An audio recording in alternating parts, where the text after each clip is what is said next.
एक बार 1967 में राव वीरेंद्र सिंह जी यहाँ से चीफ मिनिस्टर बने 5-7 महीने के लिए।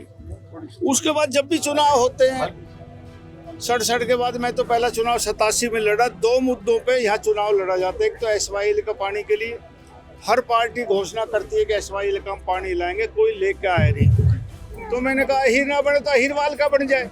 तो इसलिए मैं कहा मुख्यमंत्री जी आप 4 जगह से चुनाव लड़े, अलग अलग जगह से, एक बार अहीरवाल से भी लड़ ले, हमारी भी तसल्ली हो जाएगी कि अहीरवाल का चाहे किसी भी राजनीति का मुख्यमंत्री तो बन जाएगा। क्योंकि हमने मीटिंग में ही कैबिनेट में ये फैसला कर दिया कि मिनिमम वेजेज हम बढ़ा रहे, और हमने उसी दिन फैसला किया जिस दिन इन्होंने धरना दिया।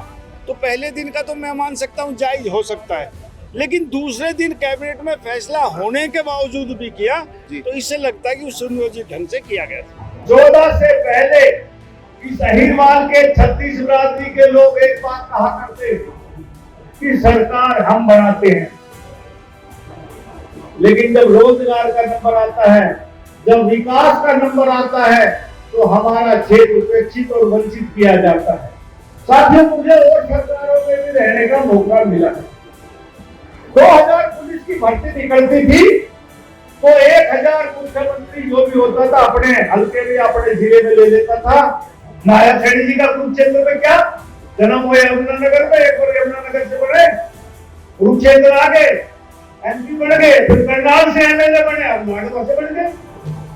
बदलते मैंने कहती थी और कोई ना बड़ा, बड़े बड़े आप कर लो, गुरुग्राम घड़ी सीट बनेगी 4 या 8 बनेगी, दिल्ली में जैसे एक बात भी कर लो, कम से कम हम अपने जीवन में ये तो कह जाएंगे कि भाई हमारा मुख्यमंत्री अहीरवाल का है। जब तक पार्टी नहीं चाहेगी, ना कोई मिनिस्टर, ना कोई MLA तो इंडिपेंडेंट एक अपनी मर्जी से भी बन जाए, लेकिन जब तक पार्टी का सहारा ना हो, ना मंत्री बन सकता है, ना मुख्यमंत्री बन सकता है। जिसके मन में बहस है भाई वो निकाल दियो।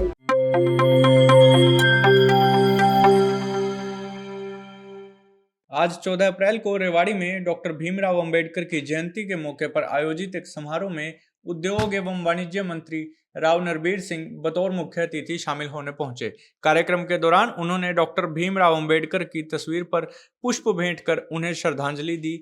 जाट समाज रेवाड़ी के प्रतिनिधियों द्वारा उन्हें पगड़ी पहनाकर सम्मानित भी किया गया। बाद में जब नरबीर के भाषण की बारी आई तो नरबीर ने अपने भाषण में अपने उस बयान का जिक्र किया जो उन्होंने कुछ ही दिन पहले विकसित बादशाहपुर रैली में दिया था। उस बयान में उन्होंने मुख्यमंत्री नायब सिंह सैनी को गुरुग्राम से चुनाव लड़ने का न्योता दिया था, और बाद में उन्हें इस बयान की वजह से काफी आलोचना का सामना करना पड़ा था। आज नरबीर ने अपने उसी बयान पर सफाई देते हुए बताया है कि उन्होंने ऐसा क्यों कहा था। हम एक बार आपको नरबीर के भाषण के कुछ मुख्य अंश सुनवाते हैं। बाबा साहब भीमराव अंबेडकर जी को हम क्यों पूछते हैं? बहुत से दुनिया में लोग पैदा होते हैं, दुनिया छोड़ के चले जाते हैं, लेकिन इन व्यक्ति को पूछते हैं एक समाज नहीं, देश के तकरीबन पढ़े लिखे विद्वान लोग पूछते हैं। ये तो इस देश का दुर्भाग्य रहा कि हमने भगवानों को, महापुरुषों को, ऋषि मुनियों को, सबको जाति और धर्म में बांट दिया। ये बांटने की नहीं चाहिए। सर्व समाज के लोग हैं, इन्होंने सर्व समाज का हिदायत की, सर्व समाज के लिए काम किया। और आप सोचो, देश की आजादी से पहले देश की हालात में था, हमारे पूर्वजों ने कुर्बानी दी, लाखों आदमियों ने प्राणों की आहुति दी, तब जाके ये देश आजाद हुआ। और आजादी के बाद इस देश को सुचारू रूप से चलाने के लिए एक संविधान की आवश्यकता थी। साथियों, एक ऐसा मुल्क जो थोड़ी थोड़ी दूर में भाषाएं बदलती हो, पानी बदलता हो, पहनावा बदलता हो, दुनिया भर के रजवाड़े हो, और उसको एक संविधान में पुरोना, उस समय में कितनी कठिनाई आई होगी, ये आज आप लोग सोच सकते हैं। हम लोग अंदाजा नहीं लगा सकते कि हम तकरीबन जितने लोग यहाँ बैठे हैं, वो मेरी ख्याल से 99% लोग आजादी के बाद पैदा हुए। मुझे नहीं लगता कि 1-2 आदमी छोड़कर कोई आजादी से पहले का यहाँ बैठा होगा जिसने गुलामी में जन्म लिया और गुलामी देखी हो। अरे भी 2-4 साल का भी है कोई, तो उसको गुलामी महसूस नहीं की, उसका होश आवाज नहीं था। जिन लोगों ने गुलामी जी वही जानते हैं कि गुलामी क्या होती है और आजादी का अर्थ क्या होता है। साथियों, हम किताबों में पढ़ते हैं, सुनते आए हैं कि देश कई टुकड़ों में बटा, कई रजवाड़ों में बटा, कई वर्गों में बटा, कई जातियों में बटा। और गरीब आदमी, दलित आदमी जब किसी मुखिया के ऊंची जाति के पास जाता था, उस तरफ खड़ा भी नहीं हो सकता था जिस तरफ हवा। मैंने तो अपने जीवन में देखा नहीं, लेकिन किताबों में पढ़ा, बुजुर्गों से सुना कि भाई कोई अमीर आदमी या कोई साहूकार आदमी या कोई गांव का बड़ा आदमी, शहर का बड़ा आदमी, यदि कोई उसके दरवाजे पे दलित चला जाता था तो उस तरफ तो खड़ा नहीं हो सकता जिस तरफ से हवा आती। क्या आचरण था आजादी से पहले और आजादी के बाद बाबा साहब ने बड़े देश को एक ऐसा संविधान दिया तो आज तक देश की आजादी के तकरीबन 80 साल हो गए, आजाद होने 80 साल होने को है। आज भी उस संविधान के अनुसार ये देश सुचारू रूप से चल रहा है। क्या कल्पना की होगी उसने उस समाज की। आम आदमी आज वोट डाल सकता, मेरे से पहले भाई जसवंत सिंह ने बताया, तलवारों से नहीं, माँ के पेट से नहीं, आपकी ताकत से, आपके हाथ से, आपकी वोट से राजा पैदा होता है। ये छोटी बात नहीं। उस जमाने में जब लोग बोल नहीं सकते थे एक दूसरे के सामने, आज एक रंग बन के जाता है और काउंटिंग के बाद राजा बन के निकलता है। मुझे याद है 1987 का वो दिन 16 या 17 जून थी। मैं 26 साल का नौजवान यहाँ चुनाव लड़ने के लिए आया और 17 जून से पहले, क्योंकि हुकूमत कांग्रेस की थी, हमारे जो निकटवर्ती आदमी थे चुनाव के समय में, पुलिस ने वो बंद कर दी। उस समय रेवाड़ी जिला नहीं होता था, रेवाड़ी जिला होता था, महेंद्रगढ़ जिला होता था, नानोड हेडक्वार्टर था, रेवाड़ी सब डिवीजन था। मैं जगसराना से चुनाव लड़ा और हमारे 20-25 आदमी गढ़ीना थाने में, 20-25 मेरे मेल जाति के लोग फोन थाने में बंद कर दिए। हमने उस समय मोबाइल तो होते नहीं थे, लैंडलाइन होती थी, एसपी लाइन पे नहीं आता था। हमने कहा कि इनको छोड़ दो।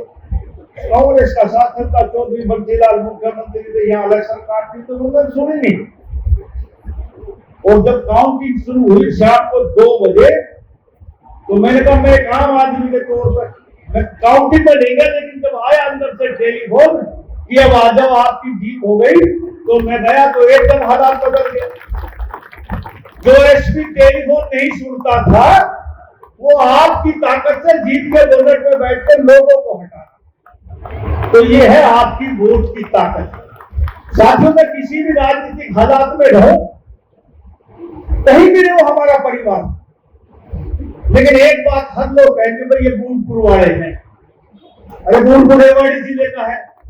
पहचान आदमी के परिवार से होती है, समाज से होती है। मैं कोई भी किसी भी ताकत में रहूं, लेकिन लोग ये कहेंगे कि बूंदपुर वाले हैं। मुझे गर्व है कि मैंने एक ऐसे परिवार में जन्म लिया जो मेरे जन्म से पहले ही जिसने छुआछूत को खत्म किया। आजादी से पहले मेरे दादाजी स्वर्गीय राममोहन सिंह जी ने एक हुक्का पानी किया।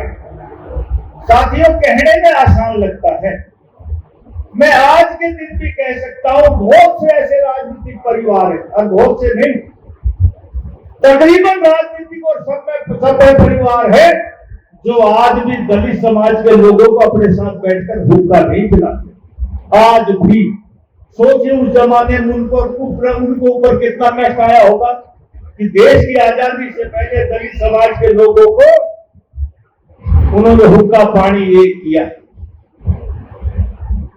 ये बहुत कठिन कार्य है। मेरे पास आज भी लोग आते हैं घर पे, कई बूढ़े लोग आते हैं, मेरी बिरादरी के नहीं, दूसरी बिरादरी की, यार ये क्या हो रहा है।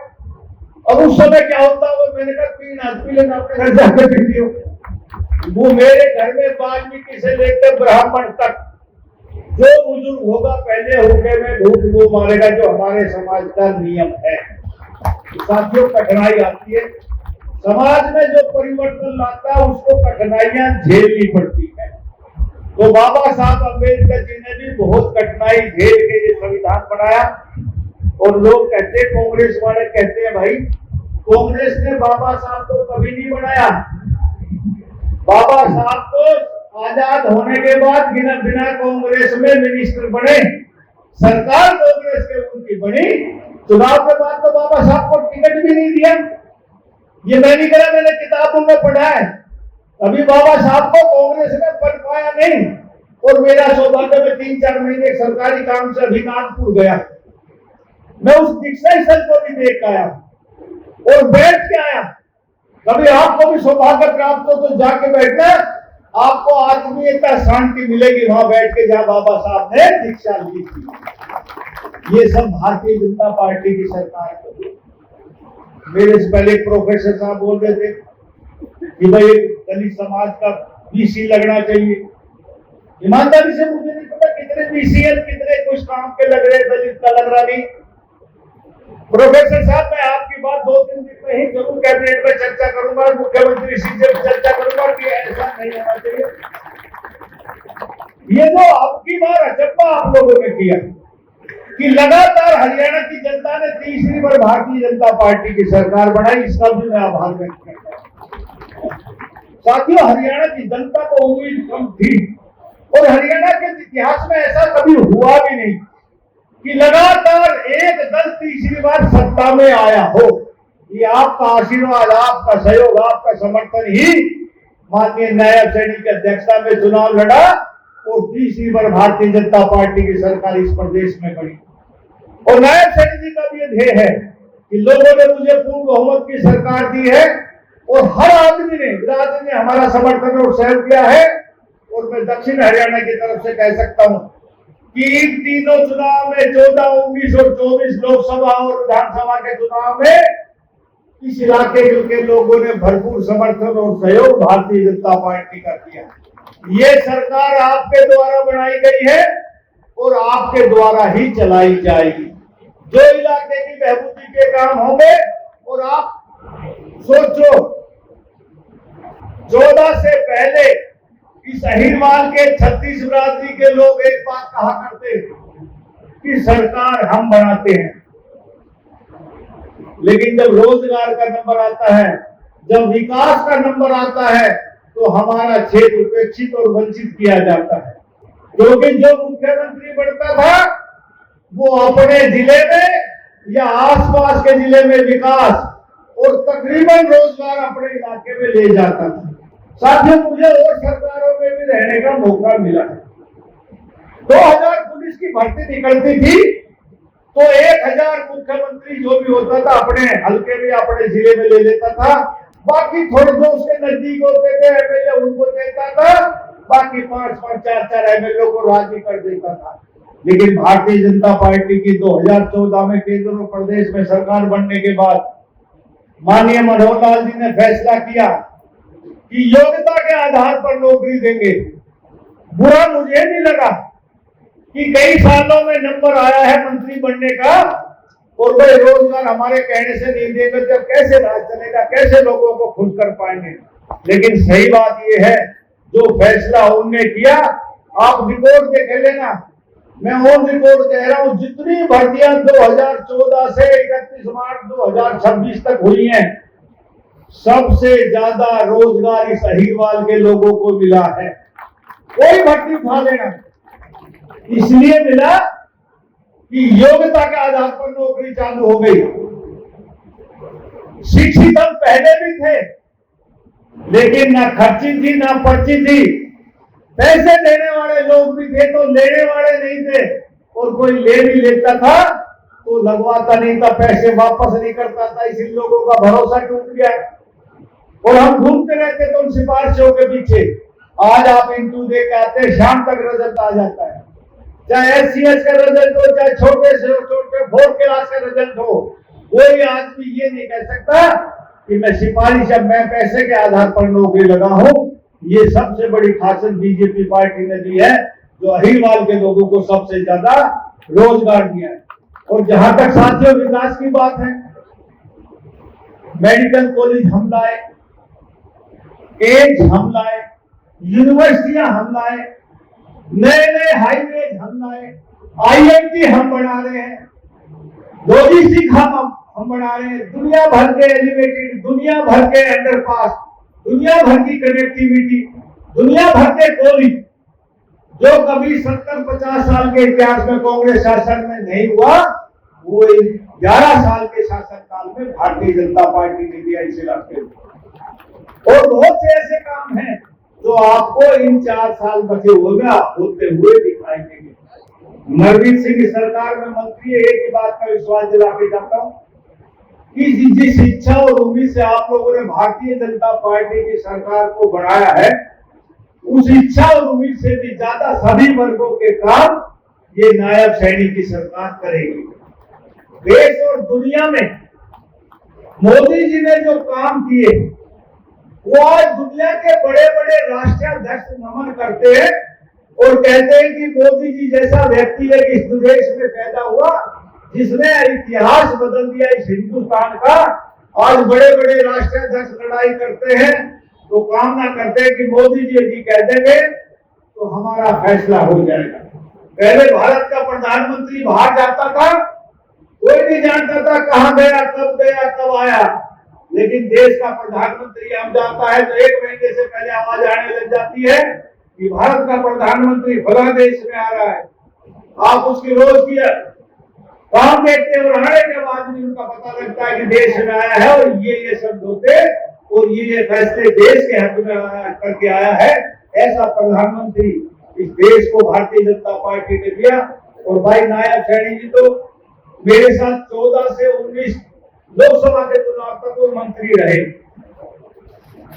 एक ऐसा सरल स्वभाव का व्यक्ति, ये नहीं कि मैं उसकी कैबिनेट मंत्री इसलिए कह रहा हूं, ये हरियाणा का 11वां मुख्यमंत्री है। मुझे 7 मुख्यमंत्री के कैबिनेट में शामिल होने का अवसर मिला। सभी मुख्यमंत्री ने अपने अपने समय में अच्छे काम किए, लेकिन एक इसकी खासियत है कि आप इसके चेहरे पे तो हमको हफ्ते में 4 दिन मिलते हैं। आप टीवी पर देखते होंगे, अखबार में देखते होंगे, सोशल मीडिया पे देखते होंगे। इस व्यक्ति के चेहरे पर आपको कभी शिकन महसूस नहीं होगी कि नाराज है, या इसके चेहरे पर शिकन है। रात को दौरे करने के बाद भी यदि सीएम हाउस में, जिसको कबीर कुटीर बोलते हैं हम आजकल, उसमें घुसेगा तो गेट पर पूछेगा मुझसे मिलने वाले कितने व्यक्ति हैं। अभी हमारा प्रोग्राम था 22 तारीख को बादशाहपुर विधानसभा में एक जनसभा थी। फिर हमारे स्पीकर साहब की माँ की 13वीं थी, हम उसमें चले गए साथ ही। वहां से फिर कुरुक्षेत्र से रात को देर से हम चंडीगढ़ पहुंचे तो सीएम साहब पे मैं साथ ही था, तो सीएम हाउस में चले गए। देर होगी रात को, तो जाते गेट पर पूछ लगा कितने आदमी। उन्होंने कहा कि 40-45 आदमी। मेरे आपका इनसे मिलिए, मेरी राम मैं अपने घर चला, आप इनसे मिलते रहो। तो एक ऐसा व्यक्ति इस प्रदेश को मिला और हमें क्या चाहिए। और मैं तो ये कह सकता हूँ कि हमें तकरीबन 18 महीने हो जाएंगे सरकार बनी। हमारी सरकार बनी 17 अक्टूबर को, और 17 अक्टूबर को मिलकर 17-18 महीने हो जाए। 17 अप्रैल को भाई नरवीर सिंह ने कोई काम का, नायब सैनी जी ने कोई मना नहीं करी आज तक कोई विकास के काम। तो कैसा मुख्यमंत्री जी इस इलाके के लिए। आप पिछले दिनों में बादशाहपुर आया तो मैं एक बात कहता, मीडिया भी बड़ा उठाया उसका। मैंने कहा जब से मैंने जन्म लिया सन 61 में, राव नरेंद्र सिंह एक बार 67 में 8-7 महीने मुख्यमंत्री, 4 महीने रहे, 4 महीने चुनाव के रहे, केयर मुख्यमंत्री रहे। उसके बाद जब भी चुनाव होता हूँ 87 से देखता रहा, तो 87 में 26 साल का हुआ। जब भी चुनाव आता है तो प्रदेश में एक बात कहते हैं कि SYL का पानी लाओ। सभी पार्टियां रखती है, पानी आया क्या? 87 से हर पार्टी ये बात रखती है कि भाई SYL का मुद्दा इसको रखो मैनिफेस्टो में। अब तो हमने कहा मैनिफेस्टो में रखो नहीं, बिना मैनिफेस्टो बढ़ाओ तो बात करेंगे लोगों से। और अहिरवाल के लोग कहते हैं कि महारे, और अहिरवाल के ना खास तौर पर अहिर का है कि हमारा मुख्यमंत्री होना चाहिए। भाई बड़े बड़े कोशिश करके चले गए, नहीं चले गए, कुछ जाने को तैयार हैं। कोई पार्टी में तो हमने तो बड़ा हो गया, अहिरवाल का ही बड़ा, किशोर भाई ने बड़ा तो है तो अहिरवाल का। कल को जाकर उनके पास खड़े तो हो जाएंगे। 36 बिरादरी के लोगों में से किसी को बढ़ा दो, भाई अहिरवाल के लोग राजी थे, उसे कह सकेगा अहिरवाल का मुख्यमंत्री है। और मैंने कहीं करनाल में मनोहर लाल जी बड़े करनाल वाले कहते हमारा है। मनोहर लाल जी का करनाल में क्या लग रहा है भाई? मनोहर लाल जी का रोहतक में जन्म हुआ, पार्टी ने करनाल से टिकट दी थी, वो एमएलए बन गए, मुख्यमंत्री बना दिया पार्टी ने 2 बार। करनाल के लोग घर से कहने लगे हमारा मुख्यमंत्री। नायब सैनी जी का कुरुक्षेत्र में क्या जन्म हुए, यमुनानगर में, एक बार यमुनानगर से बने, कुरुक्षेत्र आ गए, एमपी बन गए, फिर करनाल से एमएलए बने, अब नागवा से बन गए। बदलते मैंने कह दी और कोई ना बड़ा बड़े बड़ा आप लड़ लो, गुड़गांव में घड़ी सीट बनेगी, 4 या 8 बनेगी, दिल्ली में जैसे एक बाप भी लड़ लो, कम से कम हम अपने जीवन में ये तो कह जाएंगे कि भाई हमारा मुख्यमंत्री यही बात का है। आपने तो बनना ही बनना, पार्टी ने घोषणा कर रखी है, मैं कहूँ मैं बनूंगा या कोई और का मैं बनूंगा, कोई नहीं बन सकता। जब तक पार्टी नहीं चाहेगी, ना कोई मिनिस्टर ना कोई एमएलए तो इंडिपेंडेंट एक अपनी मर्जी तक बन जाए, लेकिन जब तक पार्टी का सहारा ना हो, ना मंत्री बन सकता है ना मुख्यमंत्री बन सकता है। जिसके मन में बहस है भाई वो निकाल दी होगी, तो इसलिए बनाएगी पार्टी। तो हमने कहा भाई हमारे जीतने की ये इच्छा पूरी हो जाए कि अहिरवाल का मुख्यमंत्री है। तो साथियों ये आपकी बनाई हुई सरकार है, आपके द्वारा बनाई जाएगी। मेरी मंत्री के तौर पर कुछ मांग रखी है, लेकिन साथियों ये कल ही आचार संहिता रेवाड़ी में लागू हो गई। बिना आचार संहिता मैंने आपको पैसे दिए। मैं एक बात समाज में कह के जाता हूँ, कौन से भाई ने कही कि एक बार जोटा मार दो, अरे एक बार तो पेट भरे के हर साल जोटा लगो। और धर्मवीर सिंह ने बढ़ाई लाखों, जो चाहोगे वो कर दूंगा। बहुत सेठ है मेरे पास, सरकार अकेले नहीं, इतने बड़े बड़े सेठ गुड़गांव और रेवाड़ी में है। अरे आप लोग चाहो वो काम ना करें, जो कहते रहोगे मैं वो करता रहूंगा, लेकिन बस संध्या दृष्टि बढ़ाते रहो। सारा बहुत बहुत आभार, बहुत बहुत अभिनंदन। बाबा साहब की इस जयंती पर मैं बाबा साहब को नमन करता हूँ और लोगों को ये बताया कि बाबा साहब ने एक विपरीत परिस्थिति में देश में एक संविधान लागू किया, जिसके अनुसार आज भी देश कानूनी रूप से आगे बढ़ रहा है। नहीं, मुद्दा ये था कि जब से मैं थोड़ा सा होश हवास में आया हूँ, तब से ये कहते हैं कि अहिरवाल का मुख्यमंत्री बनना चाहिए जी। एक बार 1967 में राव वीरेंद्र सिंह जी यहाँ से चीफ मिनिस्टर बने 5-7 महीने के लिए। उसके बाद जब भी चुनाव होते हैं, 67 के बाद मैं तो पहला चुनाव 87 में लड़ा। 2 मुद्दों पे यहाँ चुनाव लड़ा जाता है। एक तो एसवाईएल का पानी के लिए हर पार्टी घोषणा करती है कि एसवाईएल का हम पानी लाएंगे, कोई लेके आए नहीं। मैंने आपके विधानसभा में कहा था एक बार बिना मुद्दे के रहने तो हो सकता पानी आ जाए, इतने साल तो सुनते आ रहे हैं। दूसरा, अहिरवाल के लोग, खास तौर से अहिर कौम के लोग यूँ कहते हैं कि भाई हमारा मुख्यमंत्री बनना चाहिए। तो मैंने कहा अहिरवाल में 36 बिरादरी के लोग रहते हैं। 40 साल मुझे हो गए राजनीति में, इस बात को उठाते उड़ाते, मन में सोचते सोचते लोगों की। तो मैंने कहा अहिर ना बने तो अहिरवाल का बन जाए। तो इसलिए मैं कहा मुख्यमंत्री जी आप 4 जगह से चुनाव लड़े, अलग अलग जगह से, एक बार अहिरवाल से भी लड़ ले, हमारी भी तसल्ली हो जाएगी कि अहिरवाल का चाहे किसी भी राजनीति का मुख्यमंत्री तो बन जाएगा। इसलिए ये कहा। लेकिन देखो हर आदमी का अधिकार है, जो राजनीति में आता है उसकी इच्छाएं होती है, उनकी इच्छा होंगी। हाँ हो जाता है, हो सकता है किसी के पेट में दर्द होता है, मान लिया। राजनीति में सब बातें चलती रहती है, इच्छाएं कभी खत्म नहीं होती, इच्छाएं चलती रही। उनकी इच्छा तो उनको बनना चाहिए जी। मानेसर बिलासपुर में थोड़ी सी दिक्कत थी, 2 काम रह गए।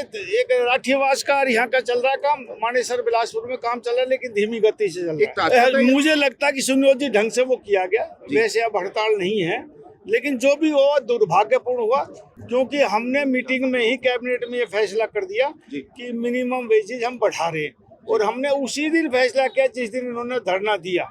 तो पहले दिन का तो मैं मान सकता हूँ जायज हो सकता है, लेकिन दूसरे दिन कैबिनेट में फैसला होने के बावजूद भी किया, तो इससे लगता है कि सुनियोजित ढंग से किया गया था। ये मोदी जी कह रहे हैं रोज कि हम आपके नारियों का सम्मान करेंगे, विपक्ष कुछ भी कहता रहो, सरकार है, चुनी हुई सरकार फैसले करती है, जो फैसला करेगी वो मान्य होगा। मंत्री जी का आपका ड्रीम प्रोजेक्ट था IMT का, दोबारा पोर्टल भी खोला गया है, जमीन अभी तक कितनी अपलोड हो गई, उसमें क्या है, कब तक सार्थक परिणाम नजर आएंगे? मुझे लगता है इस साल के आखिर तक सब कुछ हो जाएगा।